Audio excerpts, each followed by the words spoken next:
This is from Biafrans Got Talent.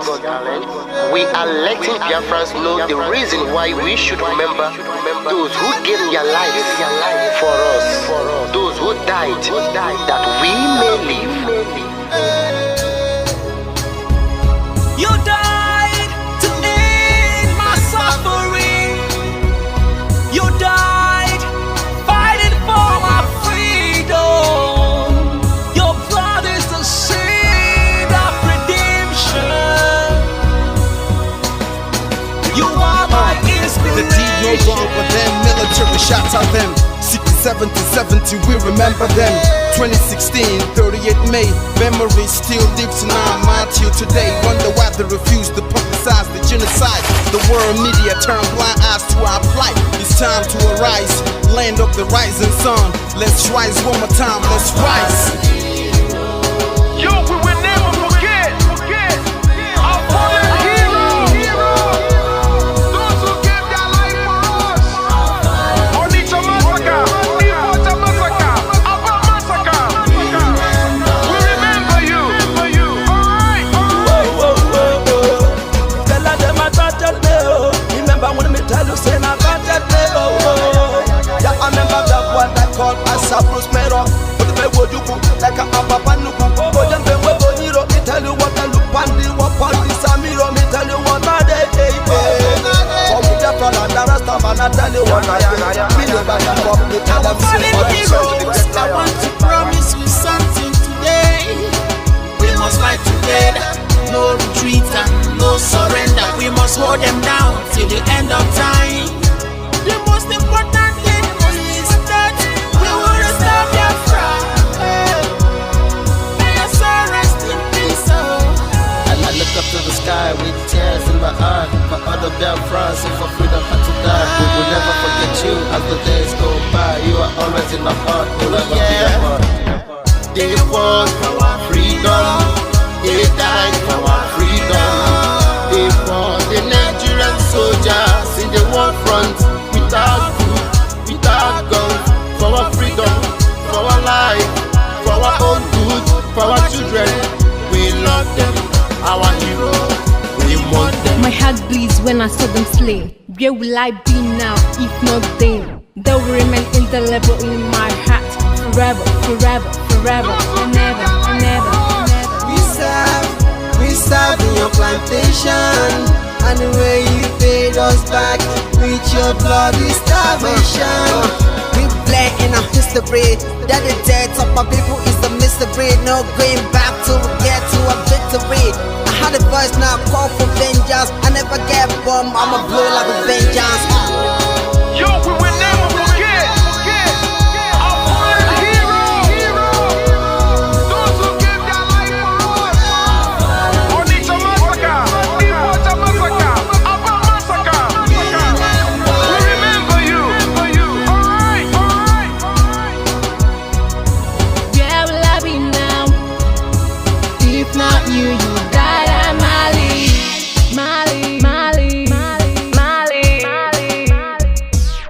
Then we are starved to death because of our freedom, and they paid the debt for our freedom. Flag high for those that died in the genocide, fighting for you and I.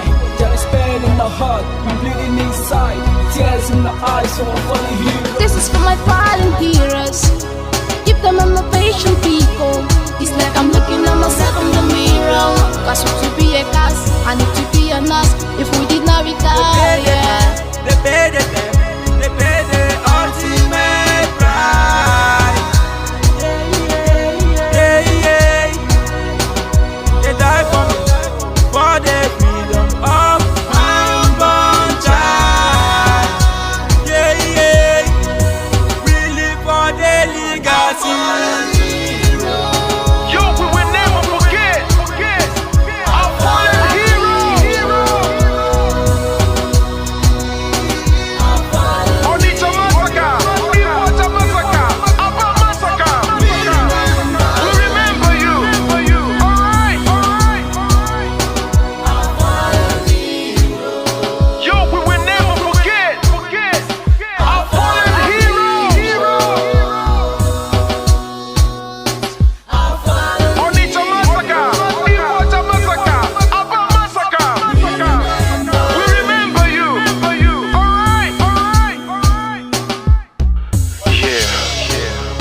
flag in the air. Never be afraid. March on, cause we are more than conquerors. Yeah, you know what it is. We must revenge, and we must stand to represent who we are.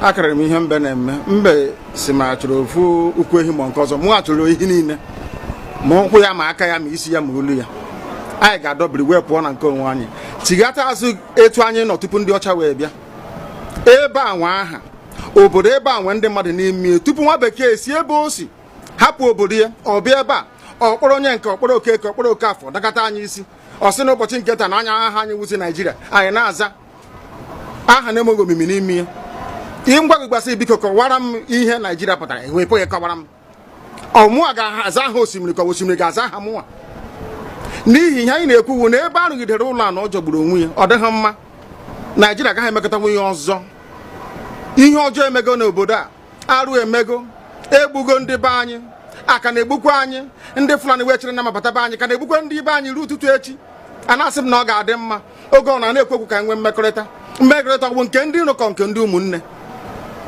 ha egosighị anyị ọtụtụ mgbe ha kpọrọ anyị asị onye ajụrụ ajụ na-ajụ onwe ya ha jụrụ anyị aja ama njụ onwe anyị agbanyeghị na anyị nwe ngwa ahịa n'ugwu Awụsa agbanyeghị na anyị na-azụ ahịa ebe niile dị iche iche na-eme nke ọma kama onye gara ndụ kpakụ onye ire rie n'ihe ọ Ndụbụisi ka anyị na-ekwu okwu ya ka anyị cheghata azụ ebe a ruo obodo anyị ka o wee maa mma wee karịa obodo ndị ọcha na mma ọhịa anyị na-arịọ nwoke na ugwu nwee nkwanye ugwu n'ime onwe anyị ọnwa anyị pụọ n'iro a na-etigbu anyị pụọ n'iro ekwu okwu asị ọ bụ gịnị ma anyị ji wee ekwu okwu ụmụ ihe ndị a ka anyị sị na anyị agaghị anabatakwa ya ọzọ. Akụkọ akọrọ anyị bụ na ọkụkọ na ewu agaghị nzukọ ụmụ anụmanụ a na-emezi mgbe ọbụla a chọrọ ịchụ aja ejiri ọkụkọ maọbụ nwụchụ aja mgbe ọbụla a chọrọ ime ka Naijiria dị n'otu enwe ha na-eto esi wee kpam akpụrụ ndị Igbo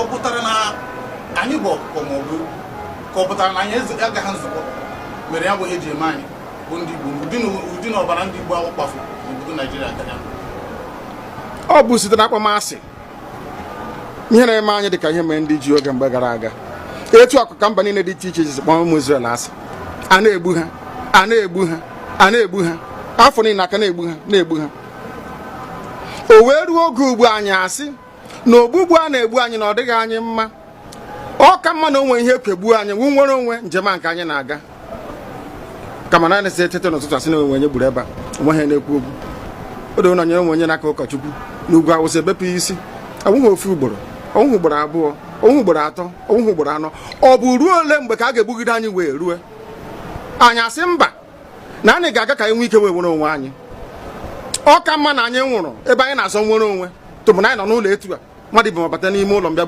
bupụ m isi a sị na achọghị ụdị nka ọwụga onye si na ya ga-ata anyị ahụhụ ma ọ bụ na anyị ife arụsị anyị wee na-efe arụsị mgbe were iwe gị na ọmụma gị wee bịa leta anyị ụmụ anyị wee na-anwụsị ụfọdụ nọ n'ụzọ ije ha anaghị alọta ụlọ ọzọ nne na nna wee na-ata ahụhụ wee na-ata ikikere eze nwaanyị konye ka ọ gaa ubi ga arụ ọrụ Fulani chiri ehi bata ebe ala ihe ndị n'iyi okwu ebepụ ya isi anyị bụ ka anyị kpọpụ onye nwe anyị n'ugwu Awụsa ahụ ejide anyị wee gbuo ihe ọ bụ anyị mara aka n'ime ha si maka ha aga n'ihu elekwa ọdụ ụgbọ mmiri n'igwe ọcha bụ ememiri ọhịa nke dị na Kalaba otu aka ahụ anyị na-ala nsọ Igbo Biafra ndị kọstọm sokwenye anyị n'etiti anyị anọghị n'ime mmiri kama kọstọm juru ebe niile ha wee na-ata anyị ahụhụ anyị kwuo ekosịpụta anyị ka kpọchie anyị kwuo ekosịpụta anyị ka gbagbuo anyị onye nwe anyị na Chineke na nke bi n'igwe ọ bụ ụzọ dị anya ka isi na-ekwu ndị nwe anyị anya wee karịa ndị nke gị akwa anyị bụ ụmụ Chineke akwa ọba aha anyị ka anyị na-aza akwa ọba anyị nwe na-aza ike Chukwu akwa ọba anyị nwe na-aza amara Chineke akwa ọba anyị nwe na-aza Chisom akwa ọba anyị nwe na-aza Chizọba nna nke dị nsọ onye ime eluigwe dịka otu onye iro dị na anyị bụ ụmụ gị bịa ka iwe zọpụta anyị bịa ka iwe napụta anyị n'aka ajọ ihe bịa ka iwe lụọrọ anyị ọgụ bịa ka iwe dịtụ ozu ọ bụ ọkọwa mgbe mmiri na Goliath Chineke na nke igwe ruo eme na fero sikwa otu a mee ka fero ka ọ gụzọ n'ihu ụmụ ndị anyị ga-ebi ka o wee taa akọkọ igwe ụtọ ọsọ ị ga na-edu anyị n'ụzọ niile nke ezi omume ọ bụla adịghị na anyị na-aga ndagwurugwu onyinye ọnwụ ọ bụ nwa bụ ekele n'igwe n'ụwa onye ọbụla kere gị n'oge mmalite n'oge ọgwụgwụ kama anyị nwe anyị gwa amakwa ahụ ofu ụbọchị anyị ga-anwụ n'ezie kama ma akọ na ogbu gị na nọgide ego mgbe ebighị ebi ọ bụ ya mere anyị ji were gị n'anya isi anyị wee na-asị nna nke dị nsọ bịa ka iwe gosi anyị Biafra na ndụ na-abụghị n'ọnwụ bịa ka iwe na-ekebe gị na amara gị wee kpuchiri anyị ka uwe bịa ka iwe zọpụta ndị nke gị bịa ka iwe mee ka Biafra wee bịa ka anyị na-ewetụta na nsọpụrụ na ịja mma site n'aha gị onye bụ Chineke abịa ma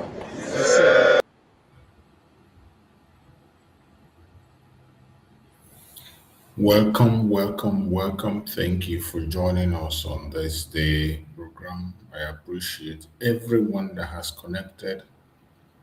Wherever you are connecting from, please kindly like and share the program on your platform. Share to family and friends. Share to everyone that is close to you. Share so that we can be able to reach out to as many people as possible on today's program. You know, our duty here is to continue to expose those things that we are supposed to expose. Our duty here is to make sure that the voice of the Biafran people are heard. We will continue to expose all the atrocities of the Janjaweed, all the manipulation of the Janjaweed.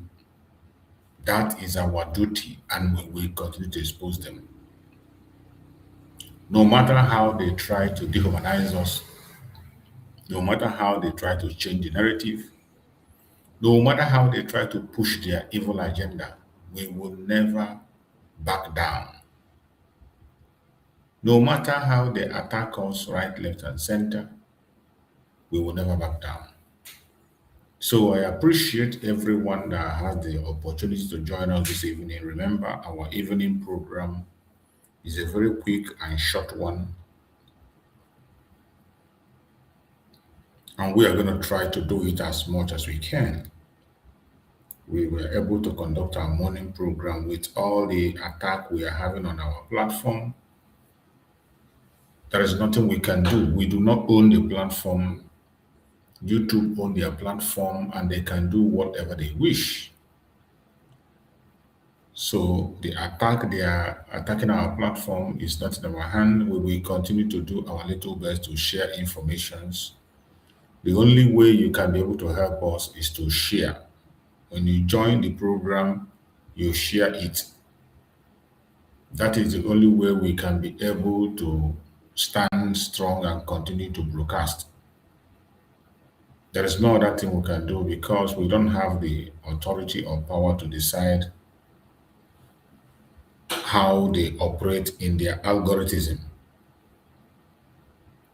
It is a very disturbing attack that we are having, but we will not give up. We will continue to print a message. I still want to remind every one of you that in this platform, we don't come to instigate violence. We do not come to preach hate. All we do is to present Biafra to the world as the only remedy to the failed state, Nigeria. Biafra is the only remedy, and we remain the only remedy. We will never allow them to manipulate or divert our attention. We will never allow their lies and propaganda to fly. We will not allow their atrocities, their lies to hold sway. The only thing we have to do is to continue to speak the truth and nothing but the truth. We will continue to hold on to that which is the right thing to do. We will never back down. They are trying to oppress us. They try to make us walk away from what we are doing. But the more they try that, the more they give us the reason to fight on. Because it is only somebody that is doing something meaningful that they attack. If you are not having any impact, they will not attack you. So, my fellow Biafran, I welcome every one of you. And in this evening program, we will do what we know how to do best. In this evening program, as you can see, we have chosen a topic which says the foundation of Nigerian disunity. Who engineered it? The foundation of Nigerian disunity. Who engineered it? The foundation of Nigerian disunity started all the way from the colonial master, the British. The colonial power, they are the one that planted the disunity. They are the one that engineered it. They are the foundation. And they passed it on to the Janjaweed. Today, the Caliphate, the Janjaweed are the one today using that same method to oppress, to manipulate, and to destroy innocent lives. But we will not allow them to succeed in all their manipulation, in all their evil, in all their strategy. They will always fail. Because the people know what they want. We, the people, we know what we want, and no amount of propaganda or blackmail of the enemy will make us forget what we want. As we said in the morning, we thank God that the spirit of Biafra is coming back fully. The spirit of Biafra, the spirit of ONYE AGHANA NWANNEYA is taking control. And no matter what the enemy say, no matter their propaganda and blackmail, they will definitely fail. Because who brought us and gave us the opportunity to fight this battle this time, he will never back down. Chukwu Okike will continue to do his work for us. Chukwu Okike will continue to fight our battle. Chukwu Okike will continue to give us the grace to overcome. No matter how they try to drag us down, they will continue to fail because we have not taken their own. We have not stolen anything from them. Instead, they are the ones that are stealing from us. We didn't take anything from them. They are the ones that have taken from us and continue to take from us. And even at that, they still don't want us to have our peace. So, every evil they plan against us, we definitely come back on them. That is why I am urging every one of us, wherever you may be at this time, that we must stand firm and stand strong. Do not allow anyone to bully you around. Don't allow their propaganda and their blackmail to distract you. We must remain on that path that we are. We are on the right path. And we are fighting the right battle. No matter what the enemies are saying, no matter what they do, we must not give up. They will be fighting us with everything they have because they have all the money. They have all the connection. They have all the backup and links. But what do we have? We have Chukwu Okike Abiam. And remember, one with God is majority. As long as we continue to obey the word of Chukwu Okike Abiam, as long as we continue to walk in unity, we shall overcome. No matter how long it takes, at the end of the day, victory is going to be ours. We will definitely be victorious. So do not be afraid, do not be scared. A lot of things will be happening. Don't be afraid. Do not get discouraged, because this is a battle that must be won. And I bet you we are already winning the battle. If you cannot see it now, just be patient and watch. You are going to see it very soon. So this evening, I've come to encourage you, to ask you to continue to stand strong. That we know those who planted the evil among us. We know those who are trying to subjugate us, and we know those who want to keep us stand still. It is the British. They employ the Janjaweed to do the work, and the Janjaweed is doing the work happily for them. But that is not going to stop us. We will continue to fight until we defeat them. So this evening we have come once again, and I'm going to play some interesting video that caught my attention this evening. So I want you to pay attention to the videos we are going to play this evening, so that you can understand what is going on in that contraption. I saw a video that was made by the Middle Beltans. Middle Beltans are speaking up that they do not want to be a part of this. They are not. Each time they parade that fake figure that was given by the British, they tell you that the Northerners have the highest population. The Northern Nigeria has the highest population. The Northern Nigeria has it's a lie from the pit of hell.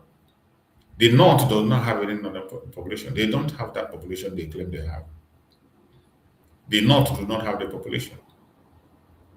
I have said it time and time again that we are the highest population in Nigeria. The most populated tribe in Nigeria is the Igbo tribe. But because of their hatred and fear, they have continued to change the statistics, change the numbers, maneuver, give fake figures and fake numbers, just to break us down and make us feel as we are irrelevant. But that can never stand. We know whom we are, and we don't seek approval from anybody to tell us whom we are. We don't need any approval for that. We do not need any approval whatsoever to be who we are supposed to be. So wherever you are watching this program this evening, I want you to pay attention to what we are going to hear on this very video I'm about to play. You are going to learn a lot, and that will equally encourage you, so that you know you are not the only one in this battle. In as much as we are the one that are outspoken, we are speaking louder because we have faced the most, we have lost the most number of people, the most grievous attack, the most marginalizations against us. So that is why we will not keep silent. We will continue to talk, what to speak. But it doesn't mean that we are the only one affected. So many other people are affected. So many other regions are affected. So many other regions are crying. So for you to know that you're not alone in this battle, I want you to pay attention to this video we're about to play. You are going to learn a lot from it. Let us hear what the message in that video is saying and what I say. You'll be glad you did. Let's listen and hear what they have to say. I want to open by acknowledging the extraordinarily gifted personalities of social political significance here with us. I am thrilled and enamored of the presence of the man who swore us, the revered barrister ONYE AGHANA NWANNEYA, a distinguished son of the Igbo and of director of the Indian Service Commission. I will be very brief, but I want us to understand one thing. When we talk about middle class, when we talk about pandemic, when we talk about organizing people, when we talk about identifying, it's all about consciousness, identity, and definition. Once upon a time, as a result of the collapse of the Lieutenant of Oyo, the Egbas established the Egba kingdom. And thereafter, there was a socio-political bloc referred to as the Egbados. And there was an attempt to impose imperial rule over the Egbados. But the Egbados woke up one day and said, no, we are no longer Egbados. We are Yewas. And they have remained Yewas till this day. From Ibekia to Emeko to Songota, they have defined themselves. Pay attention. There is a need for us to revisit the pre-independence legacy of Nigeria. Before the 1914 Act of Amalgamation, the colonial masters, we in the middle there were referred to as the Central Sudanese territories. We were never defeated. We were never conquered. We were never subordinated. We were never subdued. And I am happy that there are steerings all over the Middle Belt. In Bauchi, the results now have their chiefdom. And more chiefdoms have been created in Adamawa State, from Wong to Song. More chiefdoms have been created to add to the Uatie confederacy of Bajama, Bata, and Tungula. And it's happening all over the place. Because you can't force a name on us. I want to use this opportunity to say, I feel very bad. I was speaking to a friend. I said, from where are you? He said, it's Jabba. I said, you cannot be Jabba. You are hell. What is Jabba? Is that holy rats that snares? You want to answer the way that your oppressors gave you. You are harm. Your king is the pop harm. Your national day is the Tukam day. So where did Jabba come from? And all these stereotypes, these tropes are all around. People are giving us names to make us feel inferior to somebody made us. As the Yewas took a peaceful stand, as the Yewas said we are no longer Egbago but Yewas, we, the polyglots, through the national politics, ethnic nationalities on the New Belt say we are not. We are the New Belt. We have Muslims, we have Christians, we have beggars. And with this country, with this concourse, it's easy for a Nupe Muslim to become Mr. President. It's easy for a Tini Christian, for an Idoma Christian, for a Bawa Christian, for a Zal Christian, for an Ankwe, for a Gomai, for an Ipolo, for an Idomina. It's possible for them to become Mr. President. Every time people superimpose and rate us, I want to make clear that we do not, and we never subscribe to the same socio-cultural historical nationalism. We are who we are. we conquered the land, brought it into other groups. The carrying capacity of the middle belt is unparalleled, is unprecedented, is unequal.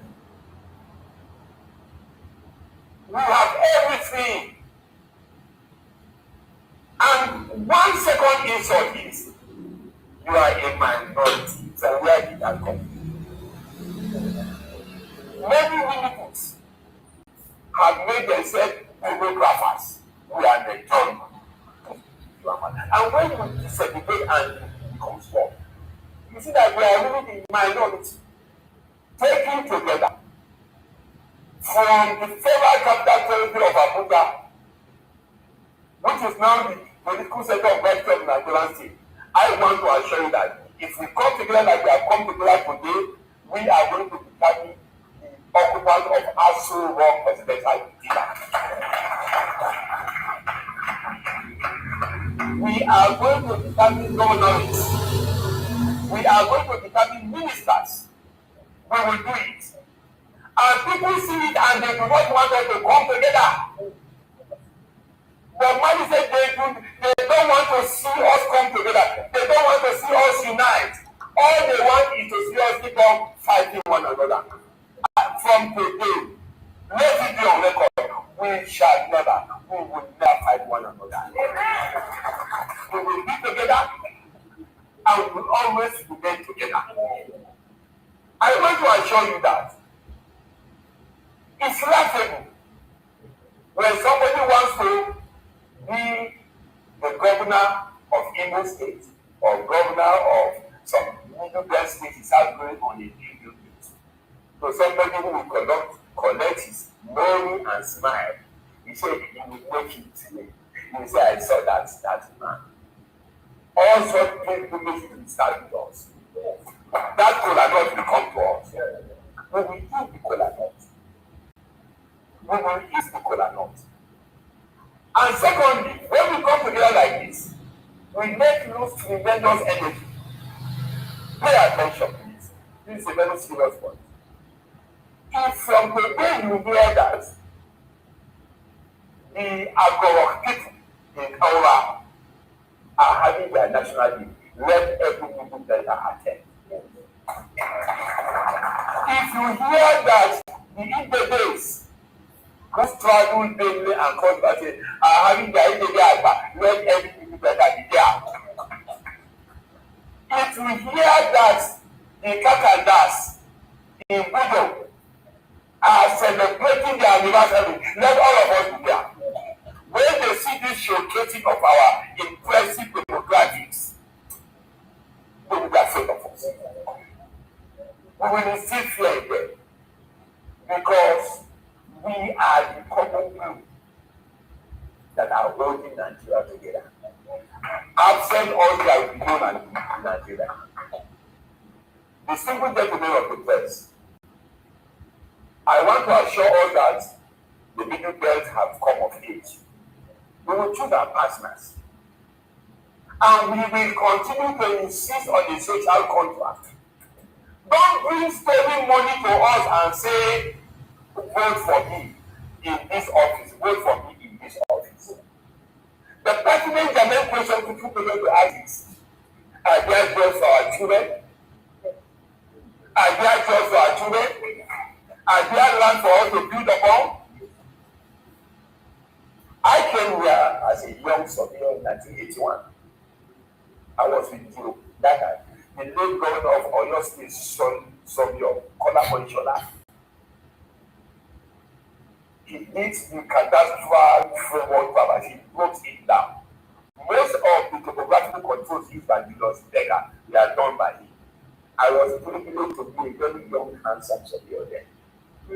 Now I am an old man. But people still tell you that I am a stranger. Yeah, we are not strangers. The FCT is ours.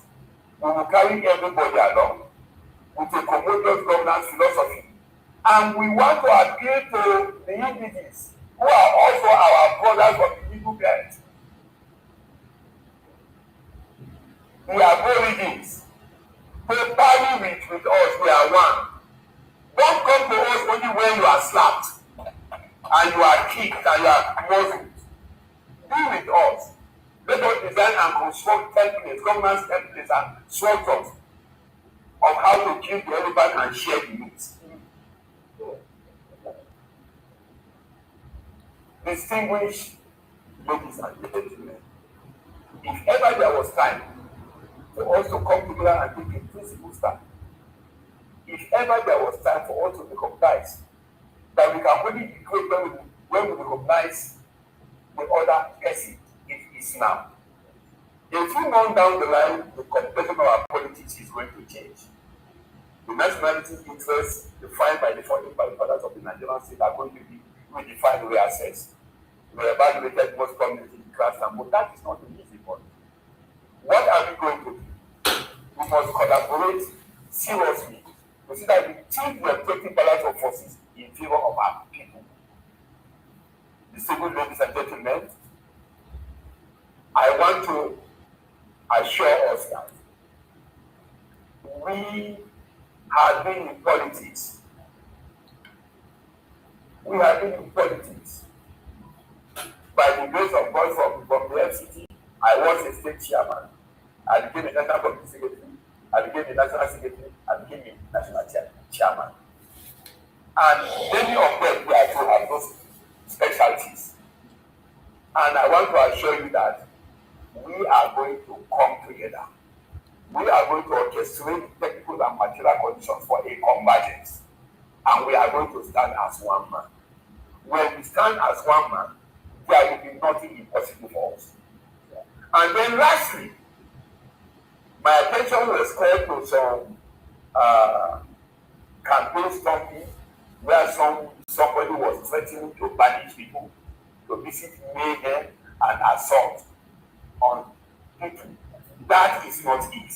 We in the middle belt, we will always stick by the objective middle and avoid extremities. Whoever wants to throw the FCT into the vortex of violence will be decisively dealt with. Will be decisively dealt with. Politics can be sweet. It can be fun.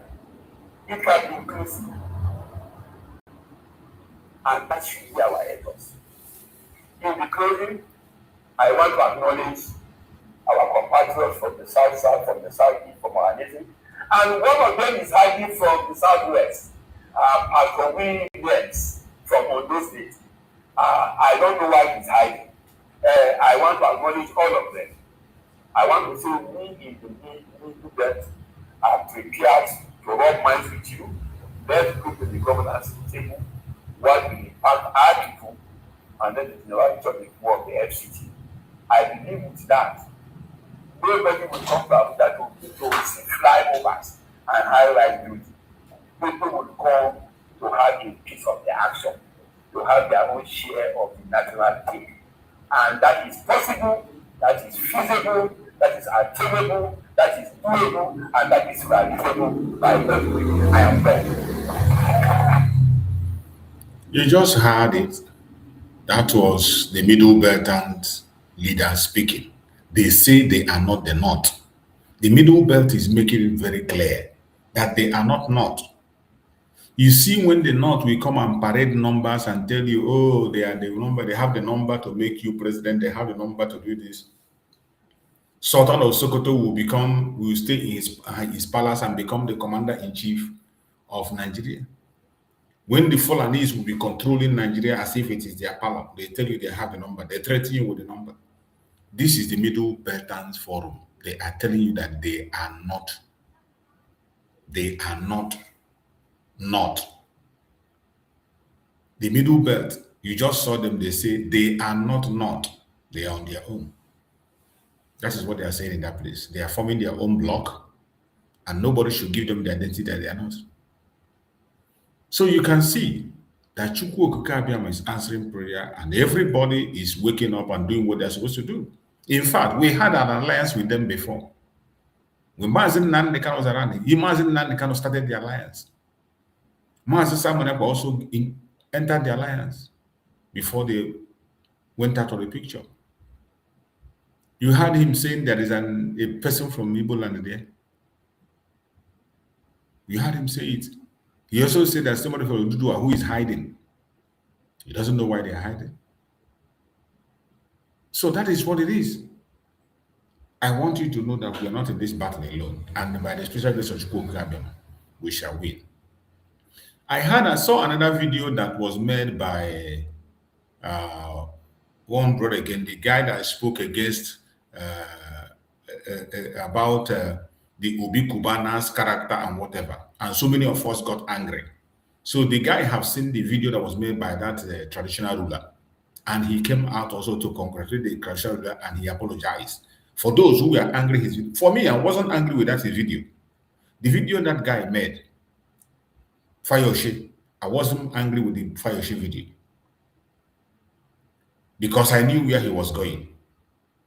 Because I understand that kind of message. That's what the kind of message that Mazen Nandekana himself delivered to the Yorubas. A message that will wake you up from sleep. If you are sleeping, when you hear it, you'll be forced to wake up. That is the kind of message that wakes a black man up. Until you abuse them, insult them, they will never do the right thing.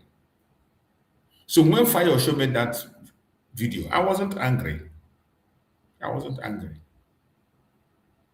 Because it is those people that gave him the opportunity to do that. It is our people that created that chance. So I saw his video that he made recently, just today also, and he was apologizing and congratulating the tradition. I want us to watch the video and see what Fayoshe has to say. Because we follow up in all that happens. You don't only report when it is bad. When they apologize. I want to thank our royal father from the eastern part of Nigeria for looking at our president in the eye and demand for Nnamdi from Sokoto prison. Thank you so much. Last week, all of you are bashing me, saying you generalize. I am here to say sorry for generalizing that all Igbos are cash and carry. Some, not all. I take it back with all due respect. You're welcome. And I'm thanking our royal father for looking at the president in the eye and saying, if Igbo can be free, then Sunday too should be Nnamdi too should be free. Now the game is balanced. They use what they have, the Yorubas, the Kabesis, they use what they have to talk to the president, and they cleared Igbo. Now the royal fathers from the east too are now coming together and saying, release our own brother too. So the conference and the working relationship can be sweet together. Thank you, Baba. Thank you, our royal father. Igwe, God bless you, sir. God bless you so much. And all the Igbos that are offended last week by my videos about the Igbos cash and carry is not all. Few are cash and carry. And now our royal fathers are now correcting it by demanding for our brother release. So I'm now happy. You can see my video is helping. It's waking others up. God bless Nigeria. Today, the Muslims will be fasting. Christians will be fasting Lent. They use religion to divide us. But the universe brought this fasting this year to the same day, to the same time. All we need in our country is not so much religion. All we need is love and unity to move ahead, to change our country, to demand for our rights, and to demand from our leaders, to make our leaders accountable. All we need is love. The Muslims are fasting, the Christians are fasting. The universe has brought us together to fast at the same time. Let's let us use this fasting to reflect on the whole country, on how we want to go going forward. God bless us all. Amen. You have spoken well, Fayoshe. For me personally, you have spoken well. That is the right thing to do. You apologized. Apology accepted. From the first time, I wasn't angry with your video because I know the angle you are coming from. Because we preach the same kind of message. Sometimes when you get angry, that is the message to wake the black man up. If you don't hit them, Mazen Nandekan is an expert in that kind of message. He will deliver it. It will wake you from sleep. Even if you are snoring, you will wake up. It's a very hard message. It takes courage to preach. So for me, I wasn't angry when I saw it the first time. But all the same, we appreciate you for doing your own part and coming out to speak. It is important that at every given point in time, we must continue to do the needful. It is a must. We must continue to do the needful. Don't allow anybody to tell you otherwise. Don't allow anybody anywhere to deceive you. When they come with their propaganda, their blackmail, and their lies, do not pay attention to them. Now, let us go to the update they have in their news media and see what we can find there. You know how we do. When we see their propaganda and blackmail, we will stop it and we will expose them as usual. Stories trending around the world is being by Mutinhiri Ikpeyong. Woman to woman, how are you? We must continue to say whatever we have to say, do what we have to do whenever we have to make sure that things are done right. We must not allow ourselves to be used or abused. The responsibility we have is to make sure that the voice of the people is being heard. The reason I show some of their content in their media is for us to follow up what they are saying. When they speak that they are lie, we debunk it because people are watching. Ramadan Mubarak and a blessed beginning to Lent to you. Good morning. Thank you. Doctor, are you fasting? But you're not supposed to. Let's do the program. Well, I mean, it's a personal choice. So, it's not something you have to tell anybody. It's between you and God. But let's begin with drama, violence, chaos, as Nigeria's 2027 elections took shape yesterday, as both chambers of the National Assembly retained manual transmission as a fallback in the event of electronic failure despite fierce opposition. Now, this was done on the backdrop of drama, chaos, controversy, and even humor in some instances. Well, here are 5 of the most explosive moments that set social media ablaze and set the tone for the narrative around the reforms. So we begin at number 5, where the somewhat calmer session that held in the Senate, where the vote followed a division as called for by Senator Inaya Abaribe.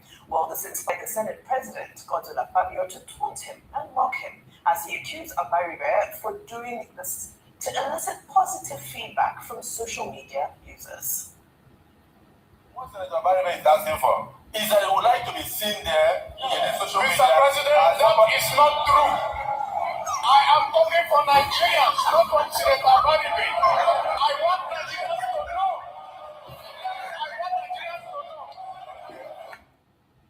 He called him the social media senator. Well, at number 4, we have PDP House of Reps member Honorable Stanley Olamide expressing his outrage over the terms of Section 84 that will end indirect party primaries, declaring it as a fraud. Come to Section 84. This is your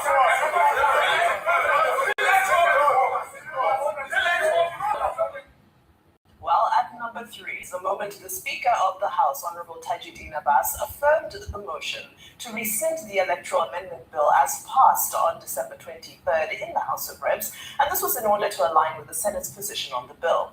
Loud shouts of nay were heard, however, Abbas proceeded to declare otherwise.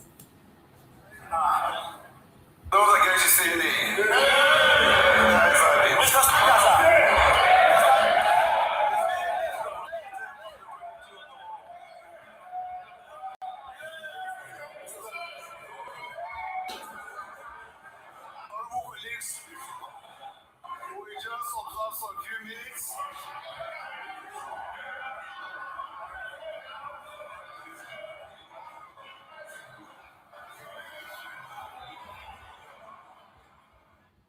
Well, at number 2 is the moment protesters who had been gathering outside the National Assembly for the past 1 week were dispersed with tear gas despite being peaceful.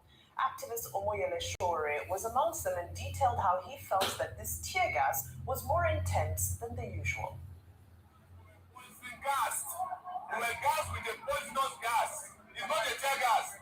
Anybody who would taste it, it was a tear gas. It was a poison gas that was released from a canister that was made by a policeman who has now run inside. You know, everybody was saying that they imported some odorless gas. Maybe this is the first one to come at this thing. Yes. Well, any guesses for what's at number 1? At number 1 is the moment lawmakers stormed out of the chambers, chanting against the ruling party. This video pretty much speaks for itself.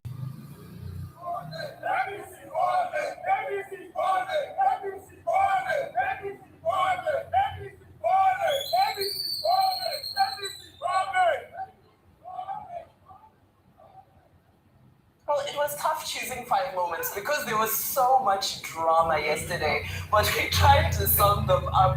Maybe shall we begin in Abuja with Dr. Abati? Your take, again, there was so many moments, but what grabbed your attention?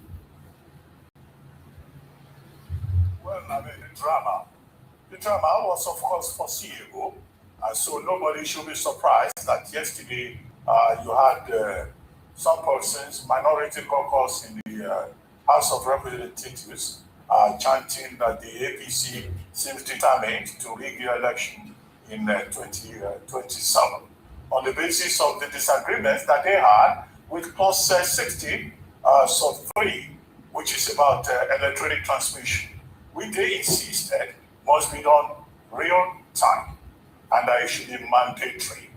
Now, again, the other issue that they disagree with had to do with clause 84, which has to do with the mode of primaries, with the amended copy talking about direct primaries and consensus, whereas the minority caucus insisted on indirect primaries, whereby, outside external bodies will not be able to dictate that, there will be internal democracy within the parties. Okay, the failure to achieve their objective, in fact, led to their walking out in protest. And then in the Senate, the contentious part of it was the division that Senator Abaribe asked for, as you pointed out. Eventually, that was allowed, but the contentious issue was clause 60 and also clause 28, which is about date. Okay, there was no contention over clause 28. Which is the reduction of the dates before commencement of elections from 360 days to 300 days to give, the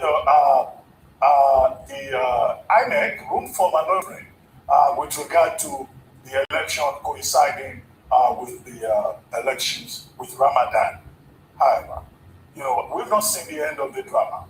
As the Senate President summarized, well, the minority figures, they showed courage. Like the Senate President says, well, what has been done is innovative. But whatever it is when the law is tested that we will see the outcome. And you can expect that in 2027, the drama that we saw yesterday, there will be even more drama before then. And that's Mike Igene, former resident electoral commissioner, what you would recommend to President Bola Ahmed Tinubu. And he says that in fact President Bola Ahmed Tinubu should not sign this bill as proposed, because that's the next stage now. Will the president grant his assent? That remains to be seen. I go back again to Rufai asked him a question, and I would have wanted him to clarify. When Rufai asked, will IRL be justiciable? And he said he disagreed with the decision in the matter Atiku versus IRL, presided over by Justice Sukuru. However, it needs to be reminded that the subsidiary legislation, the guidelines and regulations, cannot override the main act.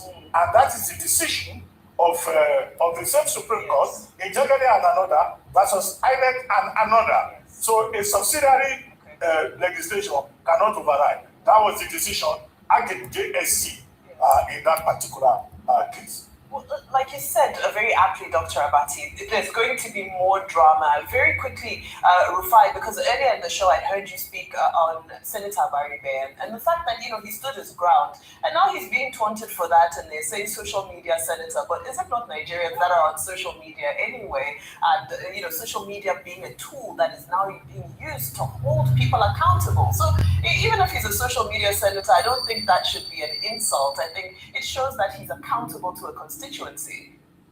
You see, I don't want to dwell much on the people that stole democracy that are taunting others. What would they do? They've had their bounty, they've looted democracy. These same people that, as of 2013, were pushing for electronic system of elections then because they wanted to remove Goodluck Jonathan, which was their biggest problem. But it has shown that all the politicians are the same. The cycle just only changes. Then the APC were the saints in 2012, 2013. Everybody wanted them so much because Jonathan was the problem. Now they got into power that we've seen they're even worse than Jonathan. In all of this, when we Nigerians get a break? So I'm not surprised about Mr. Akpabio that taunts Mr. Inaya Baribe for fighting for the future of this country. Because it seems that this system they've passed is going to benefit from it. And that's just it, and the system will help them. But the question is, when are we going to fight for those that cannot benefit from it? What's it called? Barrister Guinea was talking about the fact that he shouldn't make President Tinubu sign it. Barrister Guinea, I don't want to think I'm not a betting man. but let's go there this morning. If President Tinubu does not sign it with his two hands, I will come on air and be dancing scale. He will sign it. But you can't scale anyway. That's not a fair wage. You know why? Because they should come out and lie to us that this is not their plan. You see, when Balogun came and he was trying to change what we know by saying what they passed in the House of Rep was what they passed in the House was the same what they passed in the Senate, you will know that they were liars. Yeah. So let them keep deceiving themselves. So on social media, yes, please, very, very clear. Briefly, I'll say that you are absolutely right. I wanted to just buttress the point that sometimes when they try to downplay very powerful platforms, don't forget that social media was the trigger for a number of protests around the world, the Nepal protests, the Gen Z protests around the world. So you underestimate social media at your own peril. So if you're being called a social media senator, perhaps it's actually talking about the extent of your influence. Is it not the same social media? Okay, Rufai, unfortunately, used to fight PDP in 2015 with I think this is a topic that, of course, is going to keep developing, and we're going to continue to unpack it. But we're going to look at another story, a human interest story. Ayo, the son of an abducted veterinary doctor, Dr. Ifeanyi Ogu, who was killed whilst in captivity, has surfaced on a bus to Kenny Town. Young Anthony Ifeanyi Ogu, who appeared looking malnourished, recounted his experience following the kidnapping of his entire family in Kungabokum in October last year. Anthony told passengers on the bus how his father and brother were killed whilst pleading for ransom for his sister who remains in captivity. He narrated that the kidnappers released him so he could go and beg for money to give them to release his sister. What's your name? Igbo Anthony. Igbo Anthony. Igbo Anthony. Sit down with them. What? Sit here. Igbo Anthony. We'll take a quick tweet just in reaction to this. Enyafe posted and said, will he ever recover? No. His father was killed right in his presence. His elder brother was killed in his presence too. Released to go home to his mother so she can raise money for his sister's release. Nobody deserves this. Absolutely nobody deserves this. Already terrible story with a picture of the reality of a number of Nigerians. We have Dr. Anthony Obu's story on here, and we see his son. When he says son, you would even imagine someone older. This boy is too young to have had to go through this. Nigeria, unfortunately, has failed him and his family in this regard. But the story broke in October 2025. Armed men went to his residence, outskirts of Abuja, bordering Niger State, in terms of the location of Barakem. And when that happened, there was a public appeal as to the release or the finding out of the kidnappers. Down the line, we see that what a number of Nigerians resort to is the payment of ransom in order for them to have their loved ones released. In the event of which, if they are not able to do that, they get killed. So it is also an indictment on the security architecture, security operatives here in Nigeria, that too many times you see ransom being paid without an actual rescue, with apprehension or arrest of the kidnappers, meaning that Nigerians are left to their own, to their own fate. It's very sad, and I repeat again, this is one story out of a number of many other stories. I hope that at least what we can do for the young boys to ensure that he's taken over by the authorities, he's given as much medical, psychological support to rehabilitate him. Can we please get his sister back? I cannot imagine what his mother is going through. But I want to repeat the fact that this is the reality of many Nigerians. It's not just about Dr. Ogu. Can we make every life in Nigeria count for something and actually secure the people in Nigeria? Very well said, very well said. And, we use him as we would say in Nigeria, as a point of contact with other people in his situation and just ask for intervention in insecurity. Now let's move on as the public continues to unpack the disclosures made by former Kaduna State Governor Nasir El-Rufai following his attempted arrest and the subsequent charges that have been leveled against him. Social media users have reopened discourse about his legacy as the governor of Kaduna State. In light of this, Abubakar Idris, better known as Daddy Atta, the outspoken lecturer and political critic who disappeared on August 2nd, 2019, has started trending again as DSS has reopened the probe into his disappearance. Similarly, entrepreneur and lawyer Audu Mekori's interview with Charles Anyobolu on our daily talk show Primetime, where he shed more light on his alleged abduction by El-Rufai's administration, has also added to the conversation. The government is not the police, and always think that there's a juxtaposition of roles we shouldn't be. Handed to the police, let them do their job. They did their job. They released me. And then he came back and organized for me to be abducted. And that is why the court found and paid and they fined 14 million naira because it was unlawful, it was wrong, it was unjust. There's no basis whatsoever for it.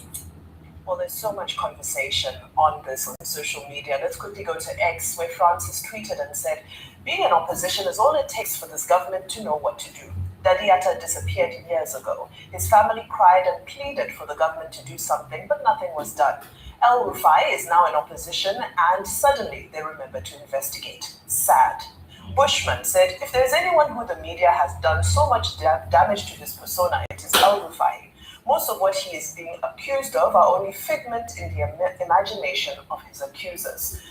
Two very different tales. But meanwhile, videos of President Tinubu and El-Rufai in one another's good books have started doing the rounds again on social media. Well, let's take a look.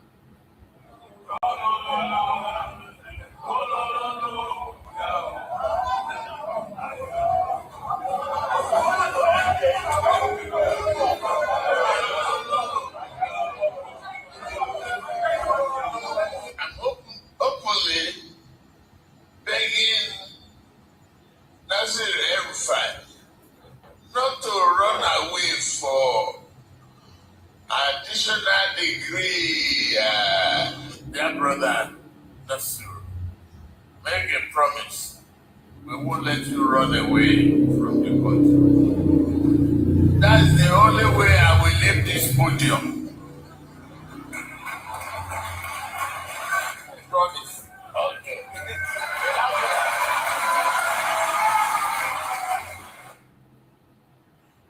politics. Dr. Abati, you're in the seat of power right now in Abuja. Let me come to you for your take on these stories. All right, well, as we get ready. Okay, there you are. Thank you. Yes, in politics, there are no, as they say, permanent friends. There are only permanent interests.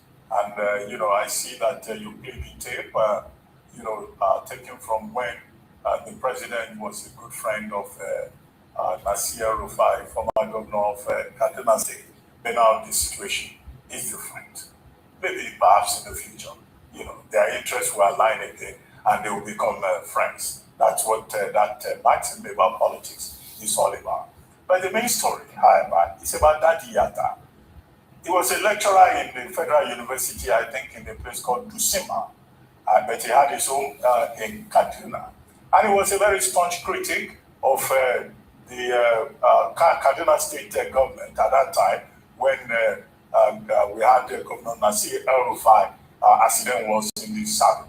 And, people on social media have also shown indications, tweets or, on X by Bashir Bello, one of the sons of Bashir El-Rufai, one of the sons of the Malam Nasir El-Rufai, saying that Daddy Yatta is not a good friend of their family because he was always criticizing his father. People have also pointed to that. But however, the gentleman disappeared August 2019, and you'll find people saying, where is Daddy Yatta?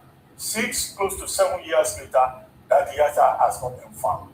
That in itself should be condemned. Nobody should just disappear without trace. In a country like this, where there is government, where we have the security agencies, and 7 years later, we're still saying, where is Daddy Yatta? The matter would not have come up if Nasir Rufai himself did not refer to it on television.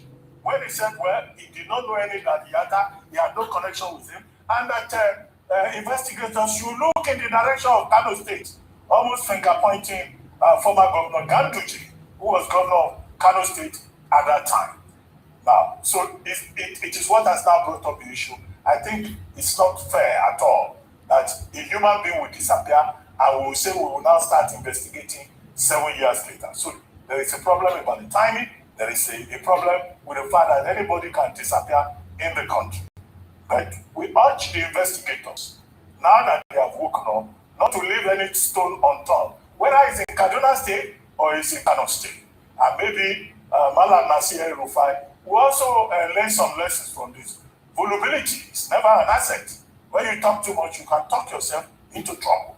That may be one lesson that he needs to learn.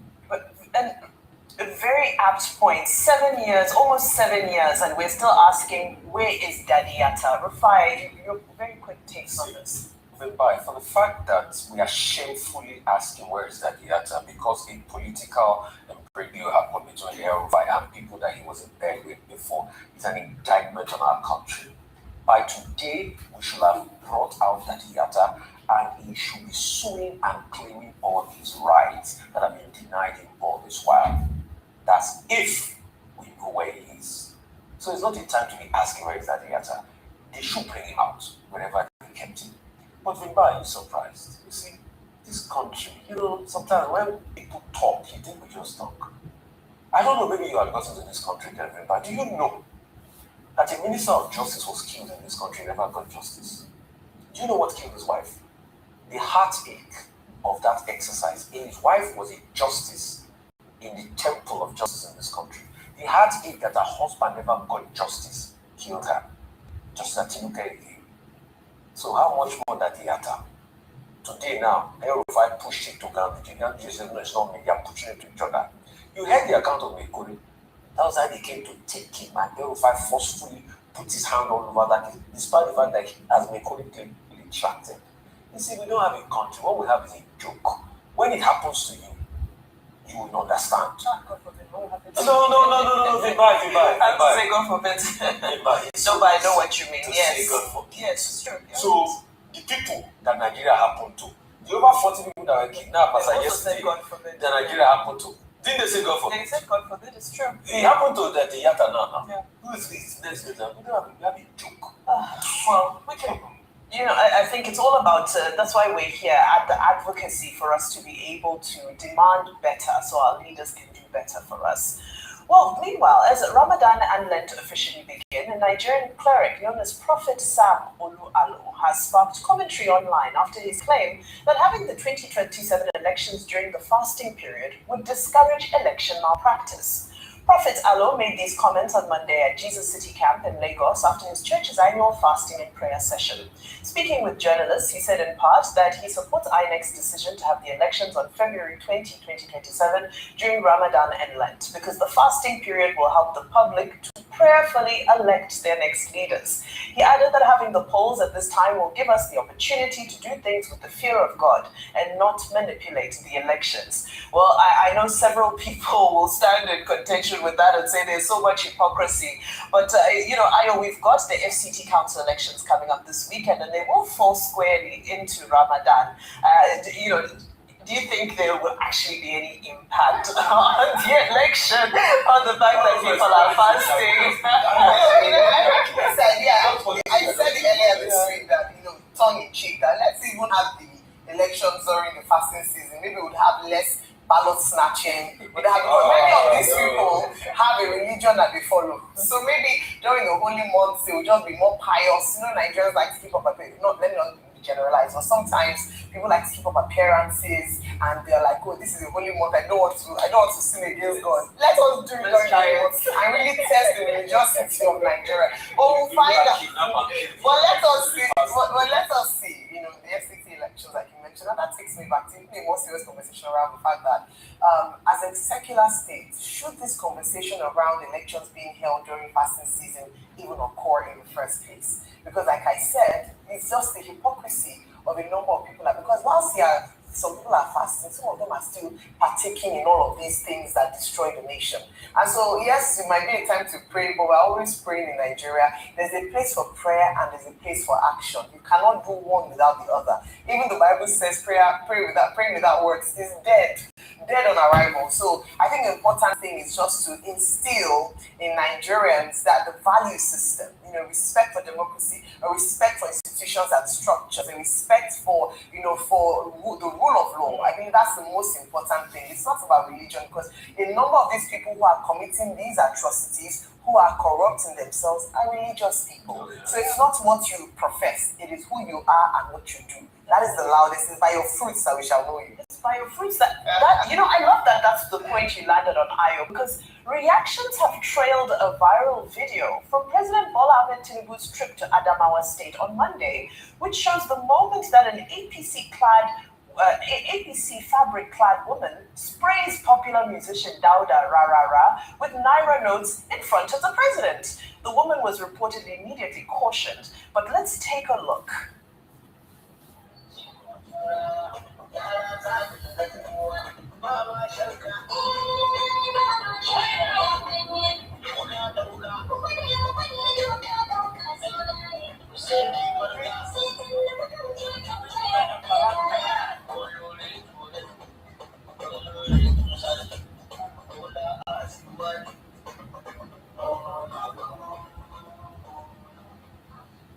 Oh my logo.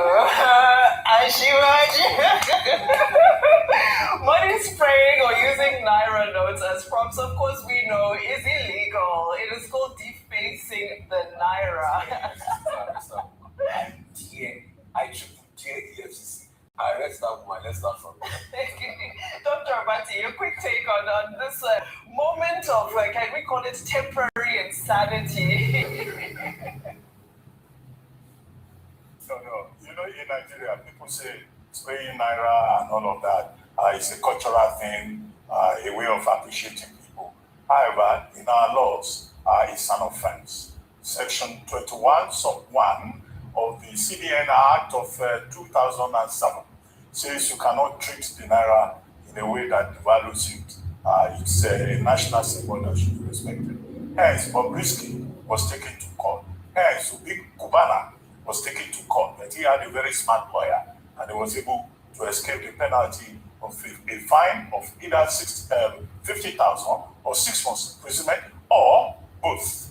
So it's a question of the law. But Rarara or Mulogo, well, whoever was praying would probably get away with it. Secondly, the issue about Ramadan and voting during Ramadan. Look, the big issue here is that in Nigeria, there is a gap between what is called private morality and public morality. It is that gap between public morality and private morality that will nullify the point that because people are fasting, either Christian or Muslim, that they will be pious, they will not read. These same people, they go to church every week. Some people, are even church workers. Are they not the same people who are misbehaving all over the place, either in their private lives or public lives? So religion is a big problematic in Nigeria. Absolutely. Well, we are still hearing the EFCC to arrest that woman, because if you can do it to Bobrisky, as long as you picture that person, arrest that woman. Let's say you're working, I dare you, yes, arrest her and bring her to the public. That's what we know you're serious. Oh, and I mean, she did it in front of the president, no less. She received immediate presidential pardon. Pardon, yes. Pardon. I don't know about that. Well, let's take our next story with a new video being circulated on social media, which has shocked users. It shows one doctor identified as Adiola Oyerinde as she takes viewers through a 24-hour shift as the only doctor at the general hospital. In the video posted on Instagram on Monday, Adiola starts her shift at 9 a.m., covering multiple wards, including the NICU, and conducting an emergency C-section before ending her shift the next day at 9:30 a.m. Let's take a look.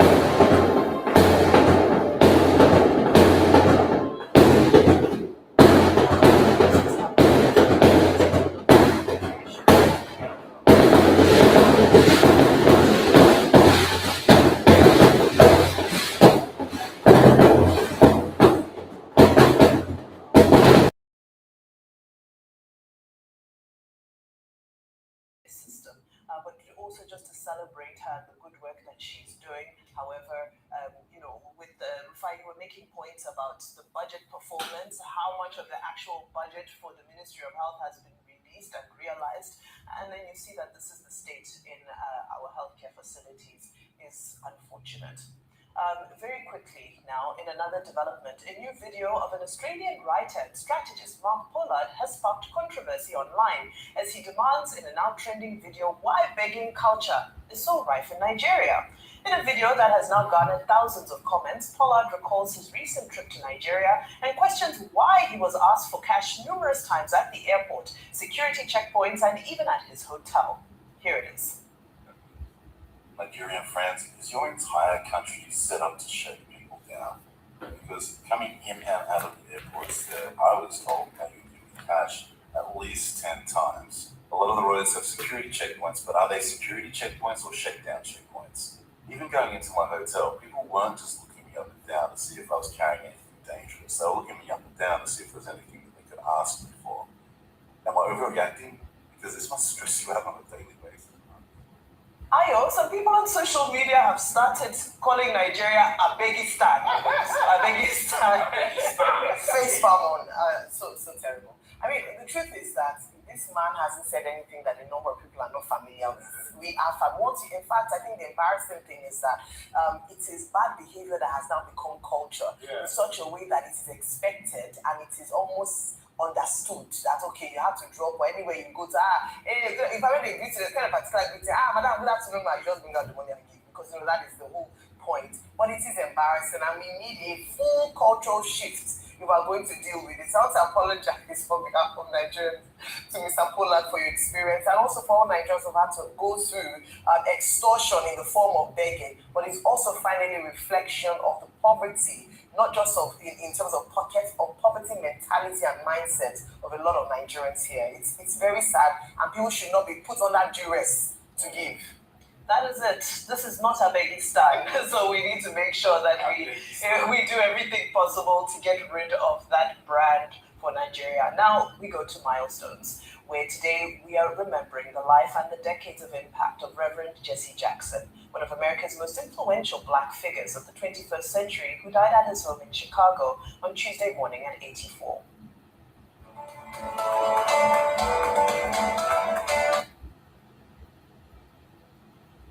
Jackson was born in 1941 in Greenville, South Carolina, during the Jim Crow South, where he lived through the forced segregation laws of that era. His activism began early, leading a group in 1960 known as the Greenville Eight for a peace read-in at the city's segregated library. From then on, he played a seminal role in the American civil rights movement, working closely with Martin Luther King Jr. He stayed with King's organization, the Southern Christian Leadership Conference, well after King's assassination, later forming his own social justice organization known as the National Rainbow Coalition, with the goal of empowering people of color. Jackson was unrelenting in his push for equality within and outside the US, even visiting Port Harcourt for the Garden City Literary Festival in 2011. As a guest speaker, he met with leaders and students to speak about the power of literature to move a country forward. Throughout his life, Jackson personified what an individual can achieve from the most humble beginnings, an idea he spoke about at the 1988 Democratic National Convention. Every one of these funny labels they put on you, those of you who are watching this broadcast tonight in the projects, on the corners, I understand. Call you outcast, low down, can't make it, you're nothing, you're from nobody, subclass, underclass. When you see Jesse Jackson, but my name goes in nomination, your name goes in nomination. I was born in the slum, but the slum was not born in me. And it wasn't born in you, and you can make it. Wherever you are tonight, you can make it. May his soul rest in peace, and of course, we'll continue to remember his many, many, many years of impact. Thank you so much. That's all we have on What's Trending today.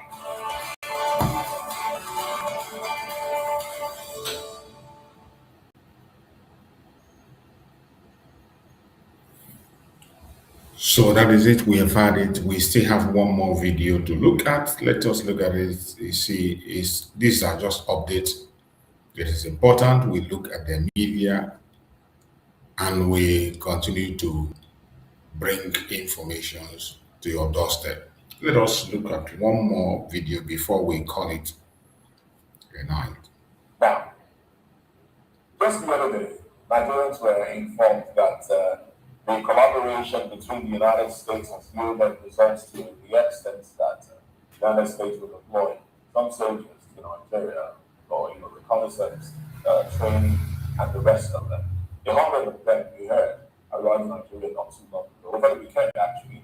And then we saw, movements of copters, helicopters, ammunition into Borno, in Maiduguri, and other parts of Nigeria as well. But then we hear that insurgent groups, Islamic State West Africans, have acquired drones. Does it seem like they're getting sponsorship from some international organization? Is that what it feels like? Is Nigeria becoming a battleground for foreign powers that are interested in all of these things? I'm surprised you're asking this question. I'm asking so you feel more like that. Because look, our former president, told us that these insurgents, that they are not Nigerians. So asking the question in 2026, whether there are foreign if the US is assisting Nigeria to combat these individuals that have invaded our lands, is it okay to say that these individuals are also getting support from some other monies, in international space that are also fighting to keep them in Nigeria? The question is, what are they fighting for? What is the goal of protection? What is the reason for this whole fight? That I just accused, slaughtered like Like, what do you think the reason is? I don't know. Maybe when Donald Trump was talking to one of these events, international events. I mean, America says its reason is to protect Christians. Yes. That's its reason. Yes. So maybe our own reason is to maybe the reason here is to make all of us decide one day to become Islamite. Because people like ONYE have stated it, that there is a colonization agenda. This man, who was defense minister, also stated it, that the armed forces, most of them are colluding with the bandits against the interest of Nigerians that should protect ourselves, even though people tell us how we can protect ourselves. The thing is that we are seeing that government is not interested in fighting these people. And let them be careful so that we don't allow Americans to get, any American soul to get come up in this whole shenanigans. What is going to happen if that happens? Well, I wouldn't know, but it's not going to over well for Nigerians. I think it's not all well for Nigeria. For Nigeria. This one we are playing. The government has not shown any seriousness that they want to stop this rubbish from continuing. This urge of violence, of killing Nigerians without cost, without consequences. Government obviously seem overwhelmed and so this We are not we are compelled to accept help. Mr. Aranta, we are talking about textile drones here. We do know that security at the borders and all of that can be porous, but how is it possible for textile drones to be transported maybe via road or even by air without any security alerts? How is that possible? And then the details of the specifications of these drones are even scary and mind-boggling. How is it possible that all of this? From the time of we have said that there are people around members in this cabinet. So that was before 2015. Today, we have who are accused by top people in government to be sympathizers, to be enablers of terrorism, and our government. So, asking these questions, I don't know how to answer. Mr. Ranta, let's return to the issue of government sincerity. You say that the government is not interested in fighting this. No, and the government is collaborating with the United States of America. I think we are compelled to accept the American intervention. Okay, so it's an issue of capacity, lack of capacity. It's not about capacity. It's about political will and sincerity of purpose. Because, have we stopped that policy, that ambitious policy of de-radicalization, that those that have the military have managed to apprehend? That policy that they say they want to de-radicalize them and then they will reintegrate them into the system. That they pay them money from Nigerian taxpayers' money, the strength of Nigerians, and this will be taken care of, giving them money, they have to pay them. Why do they kill the victims, those that the survivors are in Agriculture? Why is it difficult to understand your position on this? If you say the government is not interested, apart from military and bilateral military cooperation with the United States of America, I think they just returned from Turkey, like not long ago, where you also signed a military agreement, understand the MOU in Turkey. And before now, we also know that when you came into office, early in 2023, you went to France, and there was an MOU on military cooperation between Nigeria and France, all geared towards fighting insecurity. So, if you put all of these things together, will we still say that the government is not interested in fighting insecurity? Well, the government went to talk. That's the way Shogumi, the army, constructed or suggested or whatever. You see, the issue is that I keep saying that we are not interested in stopping this whole thing. But you can that is happening, if we were serious, government would have cancelled the policy. Government would have started showing us that those 6 colonies in the military would have been minted off when the public.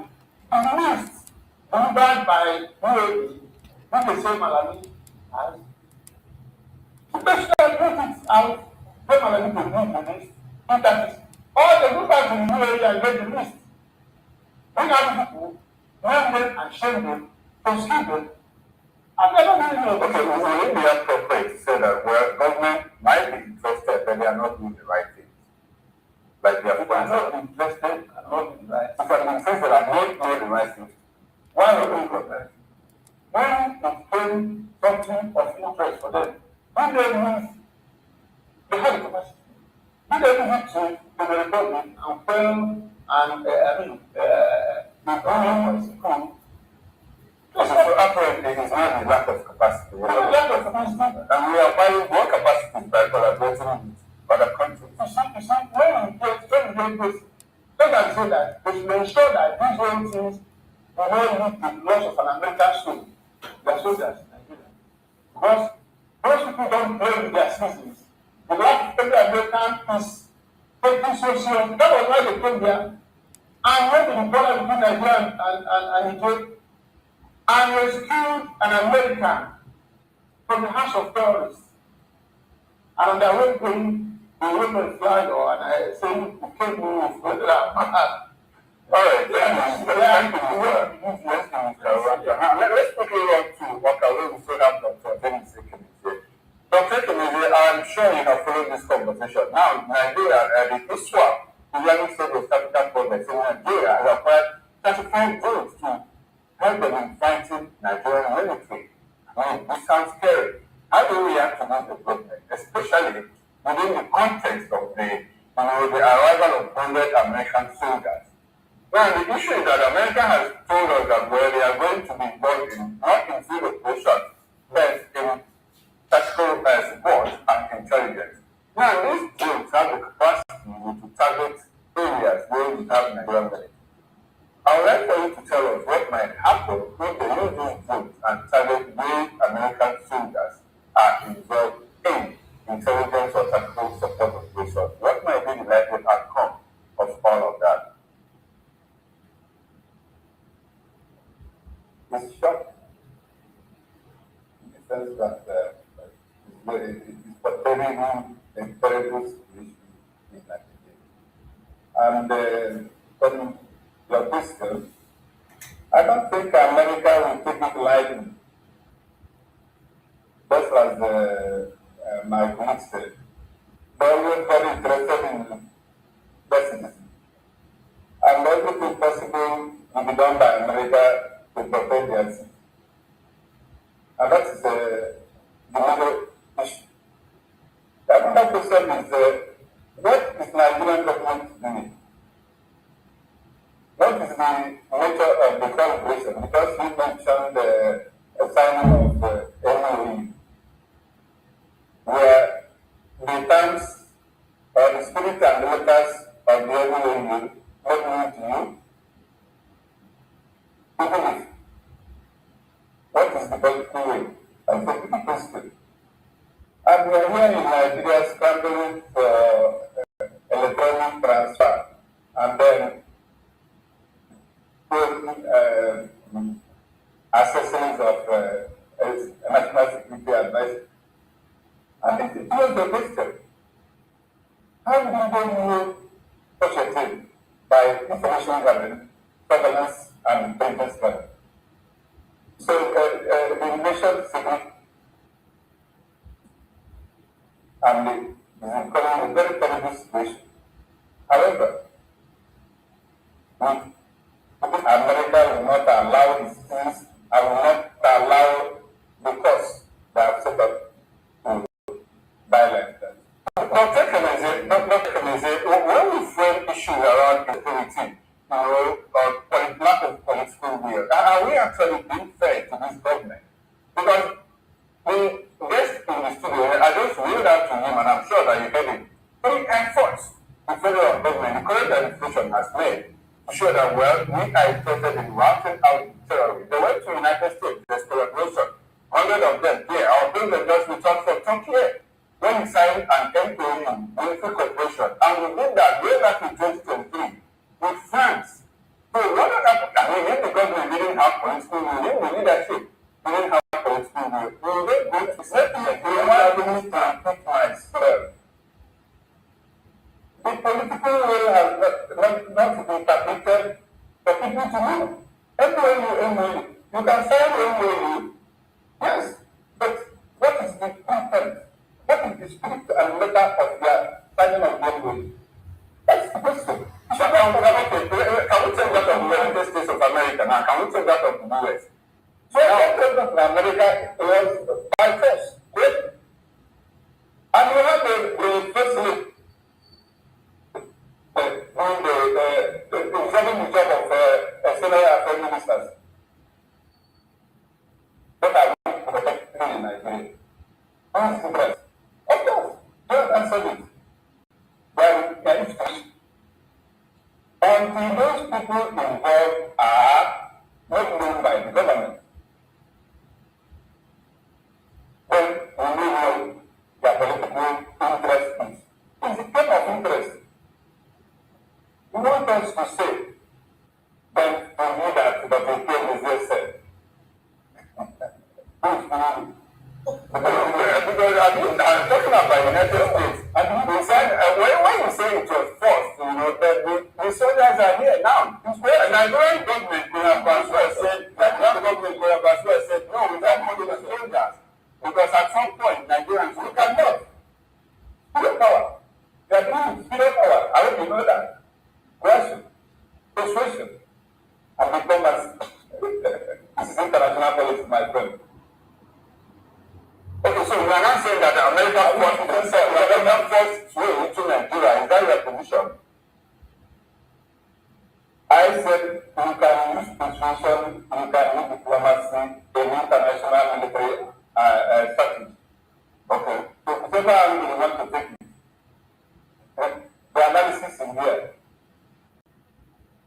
What is political will? Do we not protect the interests of their people, the sovereignty of their nation? We are here in Nigeria discussing electoral transfer. I'm ashamed. Honestly, that's everything. What in your opinion should the government do? Because when we keep talking about political will, lack of political will, what will happen? Let me tell you, okay, tell us, in government are better opportunity than us to do what we need to do. We know that. If you want to advise the government or what the security advisor to the president is speaking of, but to then second is it. The question we're asking is, if you were to advise the government, they're saying they know what to do, but they're not doing it. So, what is it that you know the government? What would you do if you were in a position to make decisions like that? What would you do?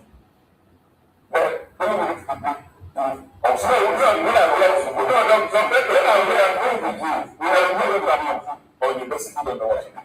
Yes, I agree that combatant governments, if they get into a quagmire, because they are also stopped. Let the employers, let the dollars, let us make us part of the good bank and repair them. Okay, so for you, it's about the question. Is that I'm not looking for appointment. You're looking for what? I'm not looking for appointment. I'm not looking for just say they should employ me. If they need think time, they know what to do. Alright, thank you very much. That's a benefit for this here. It's not just about pointing out, what government has, what government has not done, and the problems of Nigeria. On doing celebration, we also try to. You don't showcase every strategy in security matters. I'm happy. I'm happy that you're saying that. I'm happy you're saying that you don't showcase, some security matters in public. When you want the Nigerian government to open to you the MOU they have with the Americans, I will talk here, I will chat. With you and myself, people to be help you to. There are people, yes, and those people that should learn. You are one of them who that I want you to say. My friend. All right, thank you very much, Mr. Dennis Ekemisi and Mr. Sylvia Oranta. Let's move away from this conversation. Let's look at what the ECOWAS court is saying. ECOWAS court confronts Nigeria over failure to enforce its judgment. Let's talk about this.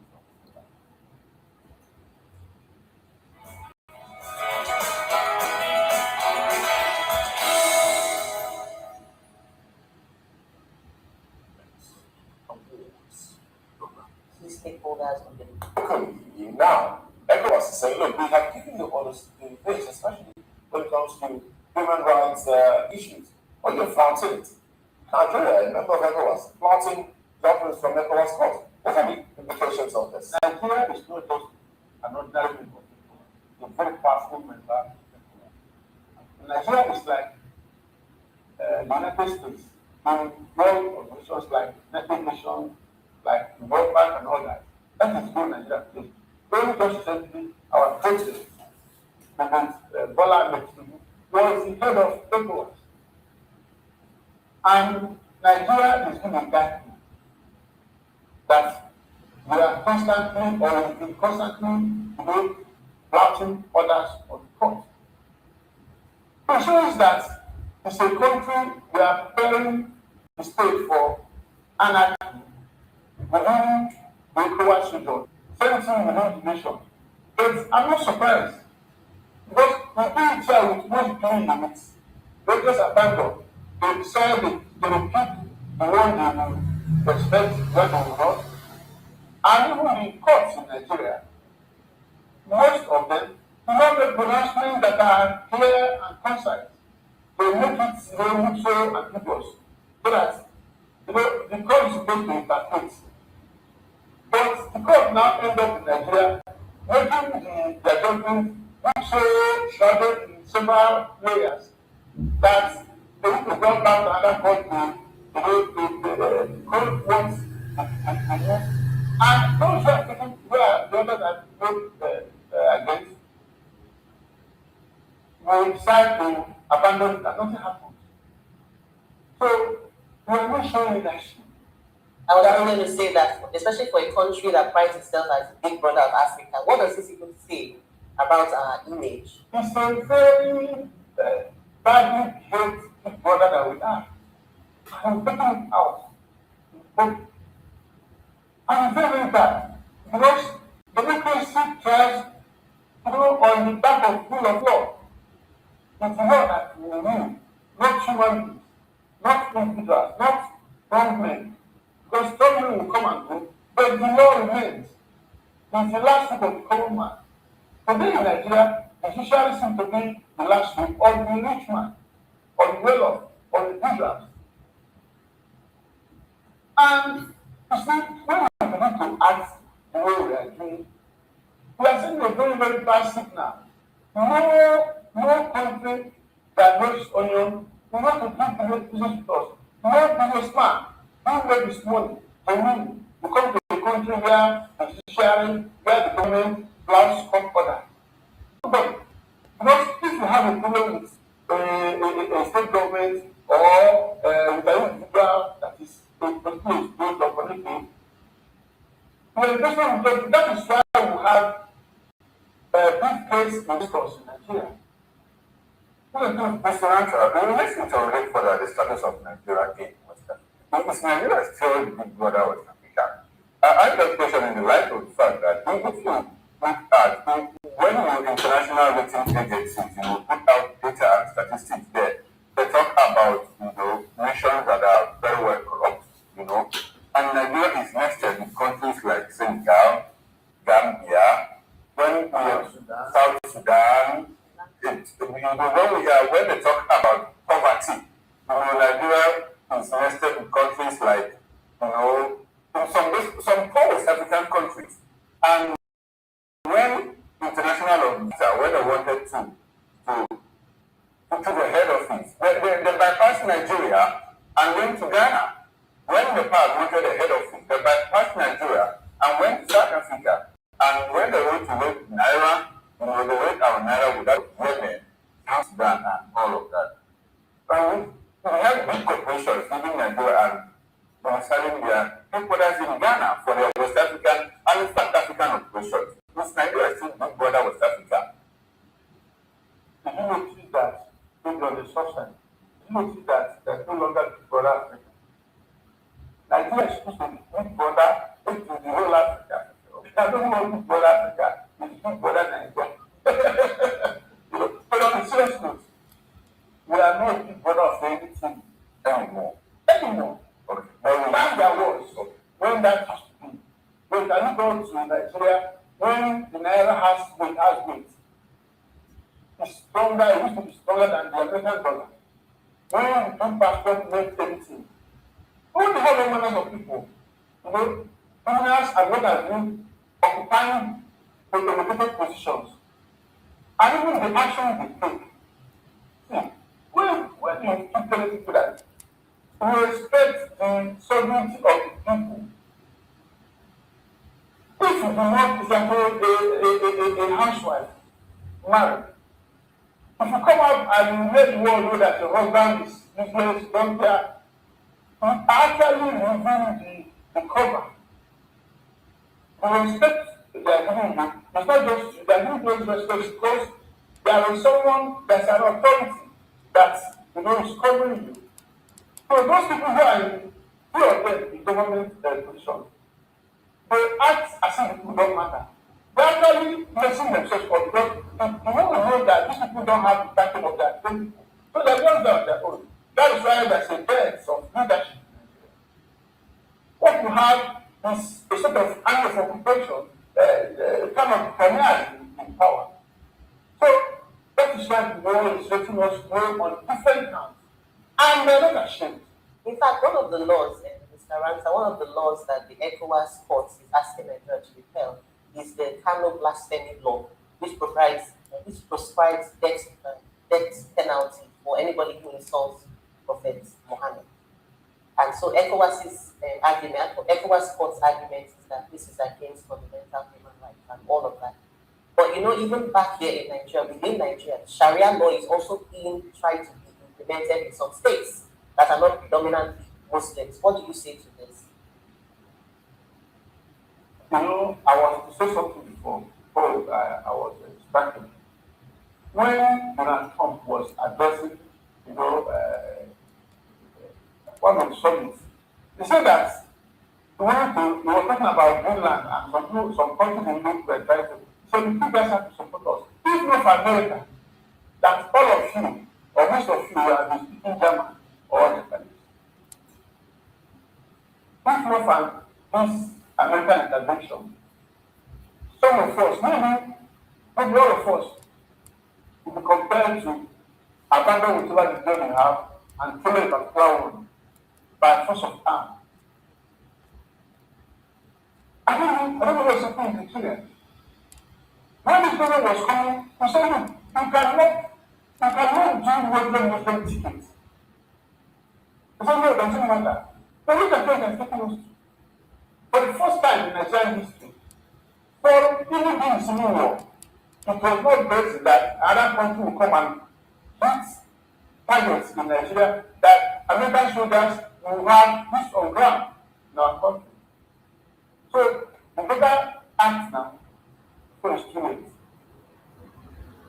Dr. Ekeneze, please, can we hear your thoughts on this issue? Well,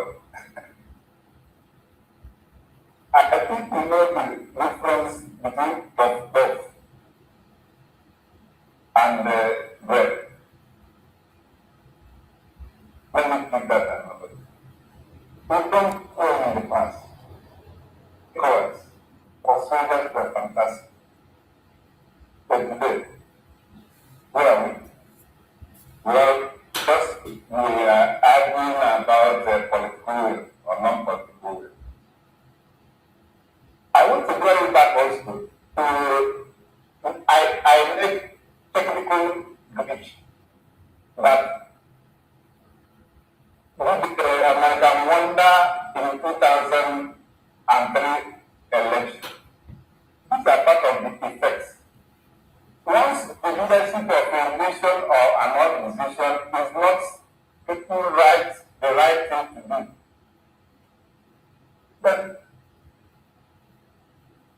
institution will not be able to be managed. And that's where we are finding ourselves. We are trying that they have already dictated our problems. This is penal. And we are taught in political science courses that internal contradiction in the system is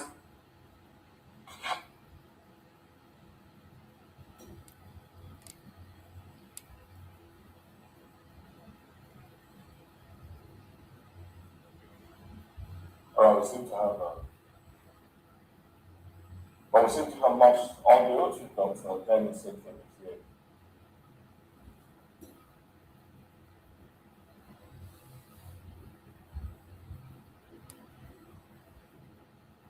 All right, unfortunately, we're being told that we lost audio to Dr. Dennis here, and so cannot continue taking his summation there. But let's wrap this up. Let's bring it back to the studio. We have Sylvia Ranta. Now, Sylvia, tell us, in concluding now, you're coasting home now. Let's bring on the conversations we've had so far. Now, what would be your concluding thoughts from House of Reps, Senate issues to terrorists, showing in a show of force, as the military shows force, terrorists also show force. And to ECOWAS court saying, look, Nigeria, you are becoming recalcitrant, disobeying court orders. What are your concluding thoughts? Well, I will start by, or I should say myself, that those who are elected, always have at the back of their mind that they are representatives of people, and that the future will decide with the people, and that if they discard the will of the people, those individual wills that make up the general will that they decide, they are also keeping themselves naked of every manner of authority. It can be in their own interest to listen to people and what they want, because you cannot be so sure of anything. Politicians have not shown capacity. They've not shown respect for the rule of law. They have not shown respect to governance, be it political, be it social, be it every way possible. Economical. Innovation. So they have to prove to Nigerians that democracy is what Nigerians need. That's what. When you talk about the show of force by the insurgents, the government must show capacity. They have the capacity. They must show it. They must convince Nigerians that they are serious about fighting these insurgents in Nigeria. Because Nigerians cannot imagine our brothers and sisters the way it's been going on without any. They say they don't be cook. I'm sure that those people are filled up with overflowing capacity by now. The life of every Nigerians must matter. And that is what governance is all about. If you cannot secure the lives of your people, I don't know, and their property, what else are you doing?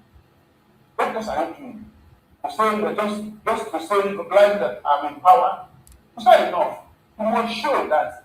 And security is also something you talk about. People must feel that they are secure. So, government will do the needful by doing away with that radicalization policy, motivation policy. They must rid of all those dangerous colonies that are in this Nigerian military. And then they must name those people, blacklist, bring it out. When these people once agree that they are being sponsored, both locally and internationally, we must ensure that those people who are sponsored, at least once we know around, they must be going to be. America just wrote out about 8 minutes or so. But you cannot outsource those things to others. There's a limit to something that the one somebody can do for you. There are things you will do for yourself and will do those things. And finally, on the country, this disrespect for others, we will show that we are the people governed by law. And when you start law, the next thing you have on the table is anarchy. So it is not for them, particularly those people. Is it anarchy they want or no? They must make a choice. Thank you. All right, making a choice, basically. That's your summation. Now, I understand that we've lost connection to Dr. Benson today, so unfortunately we can't take his concluding thoughts at this moment. But I must say very thank you to you, Dr. Dennis, for coming on the program, and also thanks to Mr. Sony Oranta for coming on the program. But this is how far we are on EOP TV. Thank you so much for joining us on the program. We have heard it. It's all about the failure of Nigeria. Everything said here is to show that Nigeria has failed, a failed state that will not work. If you had paid attention and listened to one after the other, you will understand. The reason I play these programs is to confirm what we say on social media. Because sometimes when we push our own informations on TikTok, on Facebook, or YouTube, people tell you that because we are speaking on social media that we don't know what we are saying. So that's why we bring you information from the conventional media. You compare it from what you hear from us. And when you put them together, you see that they are still saying the same thing we are saying, but in a different manner. They say it to please their government, and some of them cannot speak the way we speak. We understand. When they speak, they add their political correctness. But those of us in social media, we don't add any political correctness. We say it in a layman's language that you understand. But as you have listened and watched, you will now understand that the same thing we are saying is what they are saying. Nigeria is a failed state, cannot be secured, cannot move the right direction, and there's no remedy. The only remedy still remains disintegration. Allow Biafrans to go, and every other region that want to go can go. If they want to be in Nigeria, they can remain there, but it must not be by force. Let the people take the decision. Honor our referendum or conduct yours. Let us compare. That is all we're asking. Thank you so much for listening. I appreciate everyone that's here. Like and share to other platforms, share to other people so that they can get this information. Good night, everybody, and have a wonderful sleep.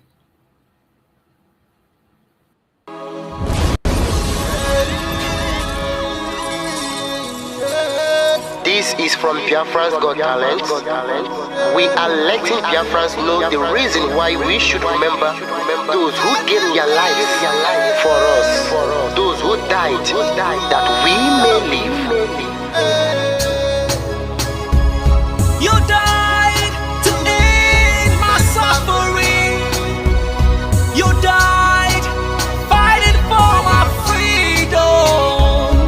Your blood is the seed of redemption. You are my inspiration. The deed no wrong, but them military shots at them. 67 to 70, we remember them. 2016, 38 May, memory still lives in our mind till today. Wonder why they refuse to publicize the genocide. The world media turn blind eyes to our plight. It's time to arise, land of the rising sun. Let's rise one more time, let's rise. Yo, we will never forget our fallen heroes. Those who gave their life for us. Onitsha massacre, Ifocha massacre, Aba massacre. We remember you. Alright. Tell them I tell me, oh. Remember when me tell you say I tell me, oh. Yeah, I remember that one that called us a Bruce Mero. But the way you go like a papa nuku. Oh, them they will go hero. Me tell you what I look pandi, what pandi samiro. Me tell you what I day. For we just fall and the rest of I tell you what I me never give up. Me tell them I want to promise you something today. We must fight together, no retreat and no surrender. We must hold them down till the end of time. The most important thing is that we will restore Biafra. May your soul rest in peace. I look up to the sky with tears in my eyes. For other Biafrans and for freedom had to die. We will never forget you as the days go by. You are always in my heart, forever be the one. They fought for our freedom. They died for our freedom.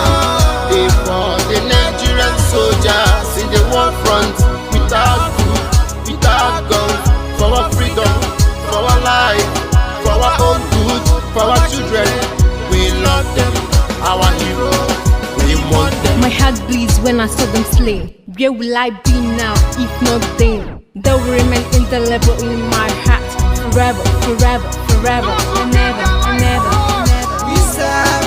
We serve in your plantation, and the way you paid us back with your bloody starvation.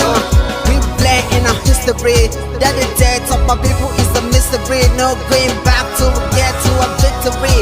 I had a voice now call for vengeance. I never get bombed, I'ma blow like a vengeance. Yo, we will never forget our fallen heroes. Those who gave their life for us. Onitsha massacre, Ipocha massacre, Aba massacre. We remember you. Alright. Where will I be now? If not you, you died at Mali.